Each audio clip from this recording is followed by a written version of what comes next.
friends, and welcome back to 155 Books. My name is Shannon, and today I'm just here with a little reading and life update. So obviously it's been a while since I've made a video. This happens sometimes, life gets in the way, and before I start making videos again, I do like to do a sort of what I'm currently reading, how my reading's been going, and obviously a kind of life update as well.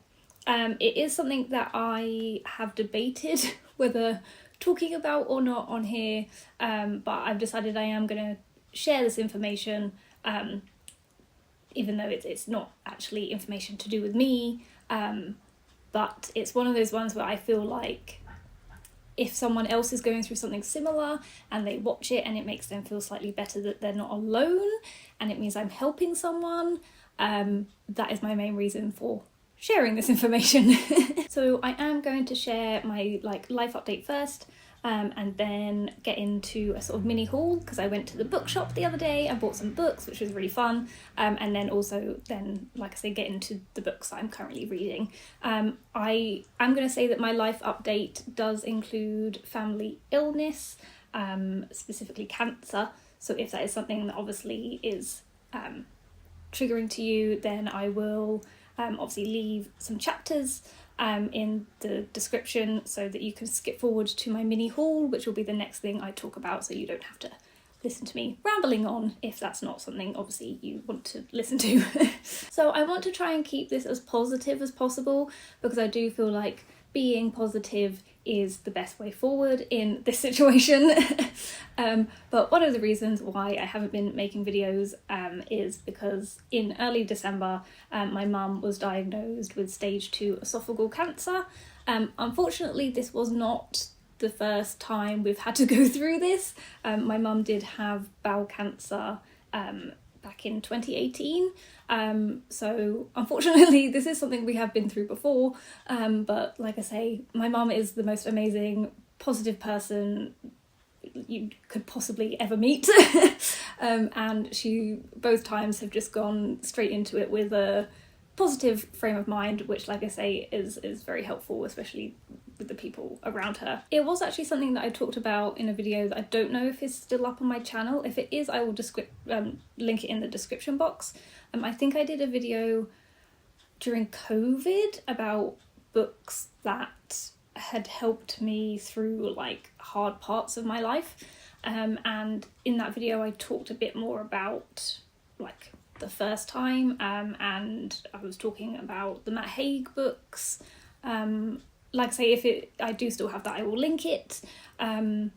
But essentially in that video I think I did talk about how the first time I did not handle the situation particularly well. I just got out of university, it was something that came quite unexpectedly, and there was other things going on in my life as well that just meant that I just did not cope.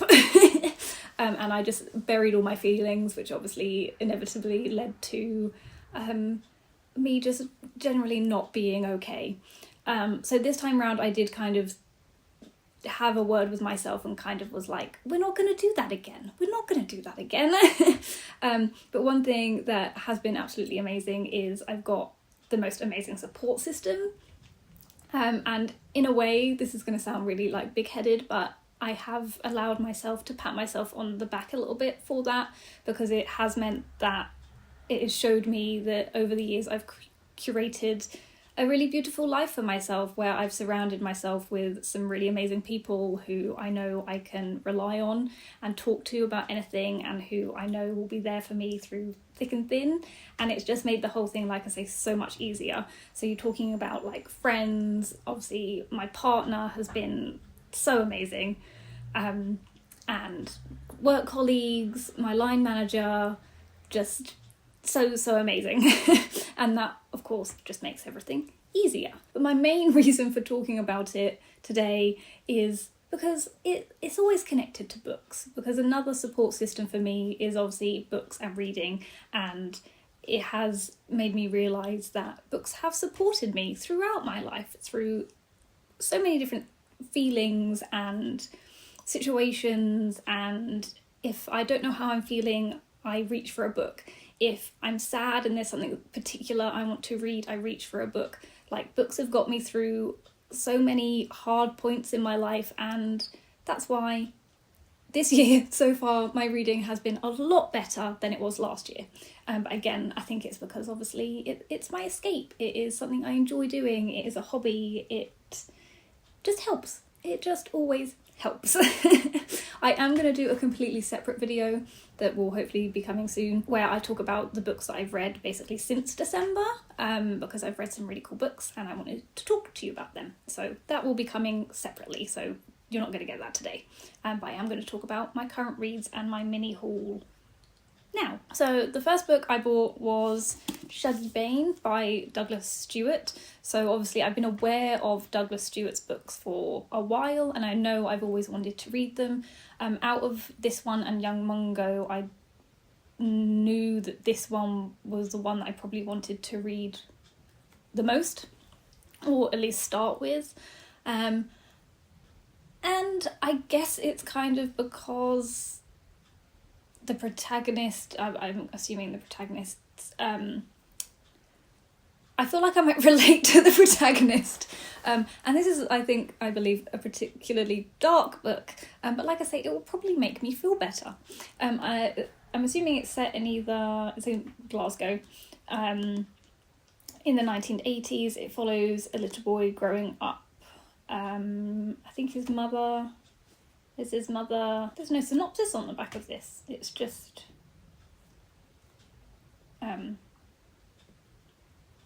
like reviews, like mini reviews. There is no... Okay, so without a synopsis, I am just going to have to guess. But from what I am aware of, I do believe this follows, like I say, a young boy growing up in Glasgow in the 1980s, in poverty, with a mother who suffers from like alcoholism. Is that a word? Yeah, so it says on the back it's a gripping portrait of addiction, courage and love. And obviously this one won the 2020 Booker Prize, which I don't think I realised. But yes, I've been wanting to read this for a really long time, and I kind of feel like now might be the time, or soon might be the time. And one of the books I'm currently reading has got me out of the fear of large books with small font, and this isn't even that big. So I think for a long time I was like, oh, I think I'd seen people with the massive hardbacks and it looked huge to me. But this is very readable. But yeah, I'm very excited to finally dip into the world of Douglas Stewart. The next book I picked up is one that I've been seeing everywhere on like Instagram. The cover I've seen a lot, and I was always intrigued by the cover, and also the title. And then I read the synopsis in the bookshop the other day, and I was like, yes, I am taking that one. It is I Who Have Never Known Men by Jacqueline Harpman. And I do believe it's got no chapters in it, I don't think. It's just one complete, like, story or prose. It's quite short, and it basically follows 39 women who are imprisoned in a cage deep underground. They're watched over by guards, and they have no memory of how they got there, no notion of time, and only vague recollections of their lives before they got there. And then I do believe there's just one girl who sits alone and outcast in the corner, but soon she will show herself to be the key to the others' escape and survival in the strange world that awaits them above.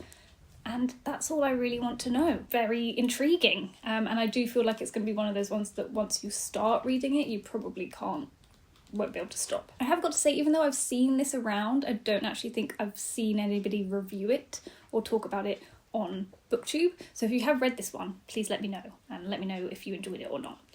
But either way, I am excited for this. Hello, this is Editing Shannon here. I have since filming this video watched an amazing BookTube video kind of reviewing this book, or more likely reviewing somebody's review on this book, and it was a video from Willow Talks Books, and I love Willow's videos, but this video in particular was excellent.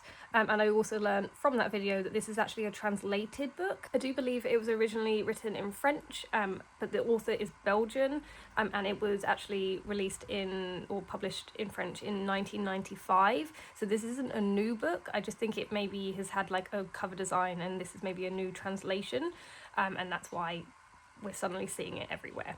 So that's why it's important to research your books before you start talking about them. But I'm going to link Willow's video in the description box because it was excellent, so please go and watch that. Just so good. And the third and final book that I bought is a cheerier one, and one that I have currently started, because I'm going to talk about my current reads after this anyway, but that is Beach Read by Emily Henry. So this year, I believe, in January I read People We Meet on Vacation, which was my first foray into the Emily Henry world, and I've got to say I completely understand the hype.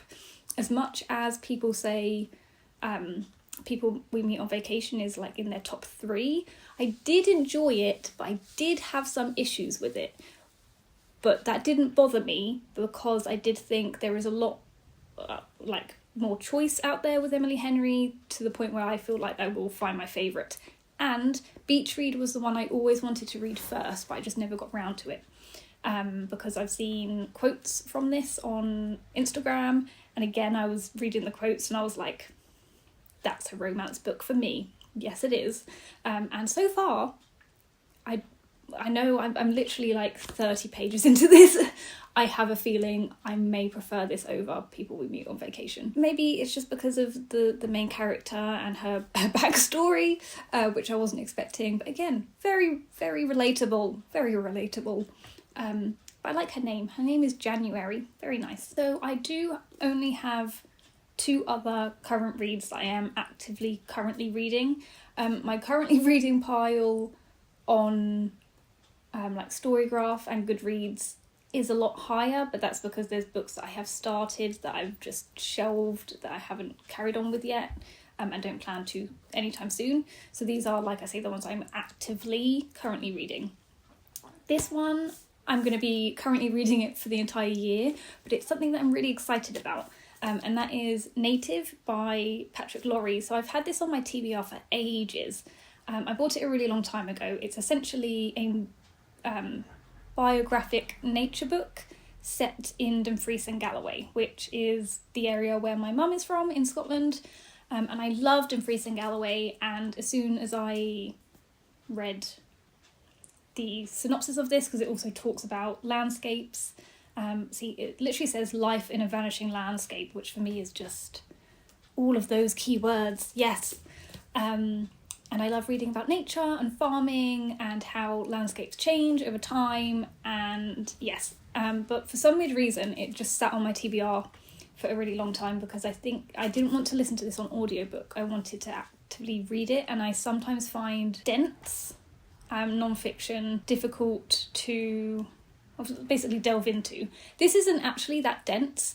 I probably could read this if I was in the mood to just sit and devour it, but I did realise recently, I think towards the end of last year, I was kind of like, I think maybe having a clear out, and I thought about unhauling this, and then I realised the chapters are January through to December, so it goes through an entire year. So I thought, I know what I'm going to do. Starting in January, I will basically just read a chapter each month, and so far it's going really well. I really enjoyed January's chapter, and it feels like it's connecting me back to Dumfries and Galloway, because I haven't been to visit for a while. It's somewhere where I spent a lot of my summers in childhood, and I feel like it's kind of reconnecting me to that, which is really nice. And the last book that I am currently reading is the huge one, and that is The Will of the Many by James Islington, which is the February and March pick for the Paws and Pages book club. And I'm very glad actually that we picked such a chunky book. So obviously as soon as we picked this, because I am a slow reader, I thought I'm going to have to basically just divide it into however many pages to read a day across 2 months. which turned out to be like 11.5 pages, which to somebody else is probably like nothing, but it actually takes me quite a while to read 11.5 pages of this, because the font is small, but like I say, it's still keeping me, because I'm reading it every day, I don't feel I'm like out of the loop as well, which is really good. I am a little bit behind at the moment because I'm off work this week, and I normally read this on the way to work or on my lunch break, so I haven't read my pages, but I'm sure I can catch up, because I am, when I do get behind, because I am really enjoying this, I'm more invested in catching up and reading a little bit more of it than the pages that I have set aside for myself to read each day. But so far I am on page 242, so I've read this much and I've still got all of this to go. But the concept of this is so interesting, and it's been a really, really long time since I've physically read such a big fantasy book. And for me, the thing I like the most about this, I do feel like this wouldn't be for everyone. I think because of the size of it, people probably expect it to be a really dense world. Is dense the right word? Descriptive, I guess. And it's not, which I kind of like. So yes, there is world building. Yes, I feel like it is painting the world quite clearly in my mind, and it's the concept of it that is really grasping me. But I think as well, I just really like the characters that we've met so far, and I'm intrigued by loads of different things that are going on, questions, and I really like having unanswered questions. But the author has done this really clever thing where he's leading breadcrumbs for different things, and you're getting some answers along the way, but not all of them. So it keeps you intrigued. But obviously it's called The Will of the Many, because the simplest way to describe this concept is that there's basically a hierarchy in this society, where there are different people, and you as like a commoner can cede your will to other people. So the person at the very, very top has people ceding their will to them of like a very high number. You're talking like hundreds of thousands of people. And then you've got the people at the very bottom who have like a couple of people ceding to them. So Octavius have none. Septimus have 8 people. Then the next one up is 56 people, 336 people, and it goes up and up and up. So then it is also interesting when the main character meets different people of a different rank, and essentially this person's story that you pick up from the very beginning, I was very intrigued from like his backstory, and there's still a lot more to like delve into, and this could go in so many different directions, and I don't know which direction it's going to go in. I don't know who the good people are, I don't know who the bad people are. I think I have an idea, but I might be completely wrong. Yes, I'm just really enjoying this. I also really like the concept that it's definitely Roman-esque. However, one of the things that I was mentioning earlier that I really enjoy about this is I feel like for me personally, this is the first fantasy book that has kind of mixed technology and ancient fantasy, like an ancient Rome-esque fantasy world together in a way that works. I have tried to read fantasy previously where it's fantasy but it's got technology, like modern technology, and I've hated it. So I either prefer a very sort of like medieval type fantasy world, I guess kind of like Lord of the Rings, which I haven't actually read, or a sort of like modern day fantasy like Shadowhunters, and not really anything in the middle of that. Whereas I feel like this has got both. It has got that like ancient Rome, Greek-esque fantasy world with aeroplanes in a way that makes sense because of the people who cede will and how that works and how that means that they've got the technology that they have got. So those are all of the books that I am currently reading. That is my little life update. and obviously my little mini haul. I just wanted to say thank you for watching, if you did watch, because like I say, I know it's been a while since I've made a video. I do think a lot of the videos that I make are going to be of a similar format where I just sit and talk at the camera, just because that is where my energy levels are at the moment. Thank you for watching, and I will hopefully see you in my next video.